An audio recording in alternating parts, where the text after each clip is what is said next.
Una de las más sangrientas dictaduras en el continente americano y se prolongó por más de 3 décadas. ¿Qué tal? ¿Cómo están? Yo soy María Elena Salinas. Y yo soy Teresa Rodríguez. Muy buenas noches y bienvenidos a esta edición especial de Aquí y Ahora. A continuación les mostraremos lo que sucedía en la República Dominicana durante los años del poder absoluto del dictador Rafael Leónidas Trujillo. La luz juega sobre la ciudad de Santo Domingo. Esta tarde, Cristina y Carlos se alistan a tomar la Ruta del Chivo, un recorrido por los oscuros recuerdos que dejó la dictadura de Rafael Leónidas Trujillo.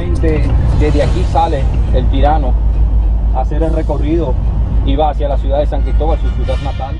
La narración empieza en los tiempos de apogeo. El Palacio Nacional de la República Dominicana recibe en audiencia solemne a las misiones representativas de 38 países. Las delegaciones internacionales llegaban al aeropuerto de Ciudad Trujillo, conocida desde la colonia como Santo Domingo, que por esos días, cumpliendo una orden presidencial, llevaba el nombre del dictador. Era diciembre de 1955 y estaba por inaugurarse la Feria de la Paz y Confraternidad del Mundo Libre para celebrar los 25 años del ascenso de Trujillo al poder. Fue un gasto enorme, enorme. Las festividades costaron lo equivalente a 1/3 del presupuesto nacional. Uno de los actos centrales fue la coronación de su hija Angelita como reina de las celebraciones.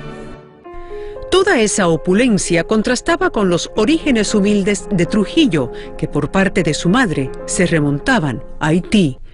Según la historiadora Luisa Navarro, Trujillo sufría de un complejo de inferioridad. Su problema de clase incluía, primero, ser aceptado por los sectores sociales más altos de la sociedad. Segundo, ser aceptado por la gente de piel clara. Después de haber sido ladrón de ganado, Trujillo hizo una meteórica carrera militar. Todas las notas que he leído son alabanzas a su comportamiento, a su buen vestir, a su disciplina. Trujillo era obsesivo con su apariencia personal, siempre elegante, impecable, luciendo sus honores militares. ¿Por qué tanta obsesión con las condecoraciones, las medallas? Megalomanía, se me ocurre. El culto a la personalidad fue una de las características de su tiempo, algo que se enseñaba desde la escuela. Un niño al referirse a Trujillo debía decir, papá Trujillo. Además, en las puertas de casi todas las casas había placas como esta. Yo recuerdo de niña cuando empecé a aprender a leer que decía la tarjeta, en esta casa Trujillo es el jefe. Y recuerda cómo a los niños se les prohibía hablar para protegerlos a ellos y a sus familias. Mientras que reinaba el silencio y la opresión, el país se inundó de estatuas de Trujillo. Calles, avenidas, coliseos y escuelas llevaban su nombre. Con frecuencia se hacía referencia a Dios en el cielo y Trujillo en la tierra, algo que en principio contó con el apoyo de la jerarquía católica. Se podía elogiar a Dios y se podía elogiar al Papa, pero había que elogiar a Trujillo. El Palacio Presidencial, 10.000 metros cuadrados tiene. Como parte de su majestuoso plan, mandó demoler la modesta mansión presidencial y encomendó la construcción de un palacio. Lo más interesante del palacio son los salones que tiene.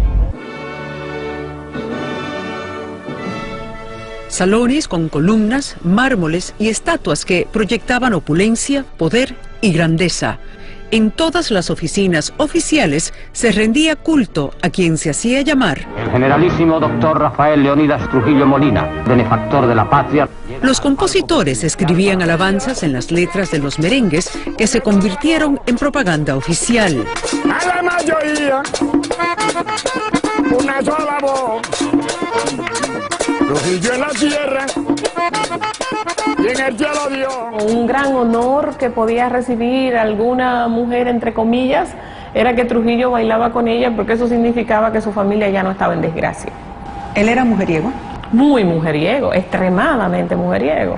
Se dice que funcionarios suyos siempre estaban buscando posibles candidatas para las fiestas del dictador. Cuando él visitaba un pueblo, le llevaban determinado número de mujeres.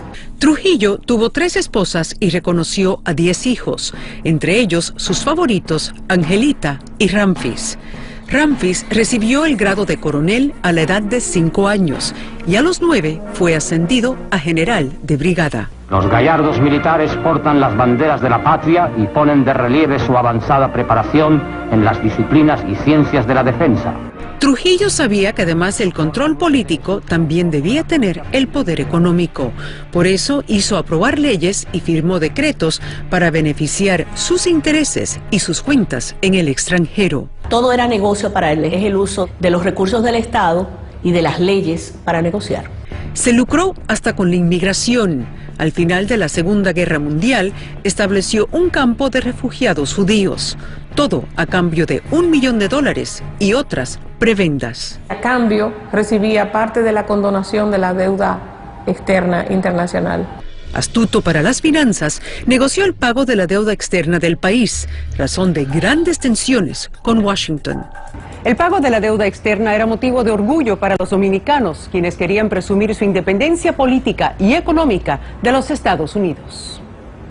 No todo el mundo tenía que trabajar con Trujillo de una manera u otra. La gente consumía la leche de Trujillo, la gente usaba los zapatos de Trujillo, la gente pintaba sus casas con la pintura de Trujillo. Las armas que usaba el ejército se fabricaban en la armería de Trujillo en San Cristóbal. El vidrio que se usaba en el país venía de la fábrica de vidrio de Trujillo. Sin lugar a dudas, era un hombre calculador, con un plan maestro. ¿Es justo decir que Trujillo industrializó al país? Creo que sí. El proceso de industrialización era muy importante porque era parte de su control sobre la población. Además, hizo obras en un país que había quedado devastado por un huracán poco después de su ascenso al poder. Pero más que las edificaciones, se establece el acueducto, se establecen las escuelas, se establecen los hospitales. Con la concentración del poder de Trujillo aparecieron grupos de oposición. Permitió la creación de grupos políticos para luego identificarlos y exterminarlos.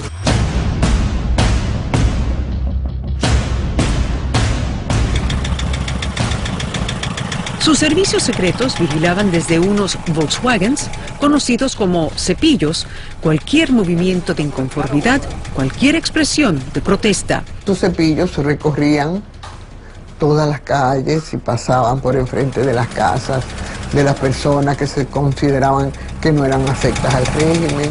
Josefina Padilla, quien era una de las inconformes, recuerda el miedo de esos días. Pasaban por delante de las casas muy lentamente. El abogado Julio Escoto, quien participó en uno de los movimientos de oposición, cayó preso en 1960.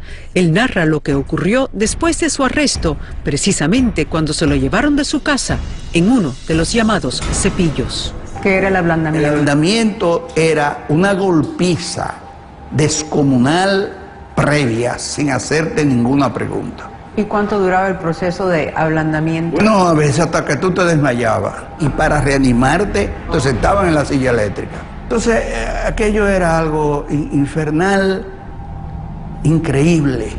Trujillo ordenó que tomaran fotos de las torturas para infundir temor entre sus opositores. Por eso llegaron a conocerse imágenes como la que captó al ex sargento José Mesón en momentos cuando le aumentaron el voltaje en la silla eléctrica. Yo tengo noches que me despierto con esa pesadilla de ver a todas esas personas en la silla eléctrica y es como una película que a veces te aflora y mira que van más de 50 años.